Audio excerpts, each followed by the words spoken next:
এতিয়া ওলাইছোঁ এইফালে মোনা চোনা লৈ পিজি বজাৰ কৰিবলৈ যাম এয়া ওলাইছে আমাৰ বাইদেউ মই এইফালে আজি আমাৰ পিজিত আছে মাছ আৰু এয়া মাছৰ বজাৰ কৰি আছোঁ চাওকচোন মাছবিলাক ইমান ধুনীয়া নে আগতে মই বজাৰ কৰিবই নাজানো এতিয়া এই লগত লাগি অলপ শিকিছোঁ বজাৰ কৰিবৰ কাৰণে এই কিন্তু পুৰা এক্সপাৰ্ট বজাৰ কৰাত তাৰপিছত দুইজনীয়ে মাছৰ বজাৰ কৰিলোঁ মাছৰ বজাৰ কৰি পিজিত দি থৈ আহিলোঁ এইফালে চব্জি এনেকৈ এটা সুবিধা হৈছে এনেকৈ আলু পিঁয়াজবিলাক টোপোলা কৰি দিয়ে যে তাৰপিছত সেয়া 4 কেজি পিঁয়াজ তাৰপিছত 5 কেজি আলু এনেকৈ ল'লোঁ নহৰু এইবিলাক লৈ বজাৰখিনি কৰি পিজিত দি ঘূৰি আহোঁতে আমি পালোঁ এয়া এই আমলখি ৰুকি কিনে নহয় একদম বি জলকীয়া দি কিনে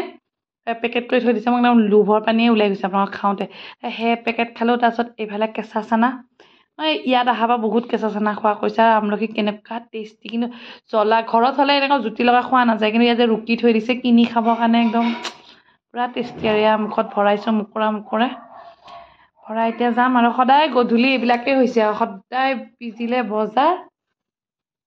বাকী আপোনালোকক কাৰোবাক যদি পিজি লাগে কণ্টেক্ট কৰিব কমেণ্ট কৰিব তাৰপিছত আজি পিজিত আমাৰ দুটা পিজি ন ইটো পিজি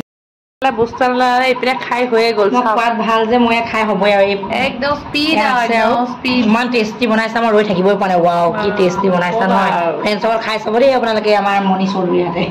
মোৰ হাতে খাই যাব এইবাৰ মই একদম ৰেষ্টুৰেণ্ট এখন ধুনীয়া বনাই কিন্তু পিজিলে আহি যাব চব পিজিলে আহি যাব একদম ধুনীয়া বনাই বনাইছে এয়া খাই লওঁ আৰু ভিডিঅ' বনাই থাকিলে ঠাণ্ডা হৈ যাব নহয়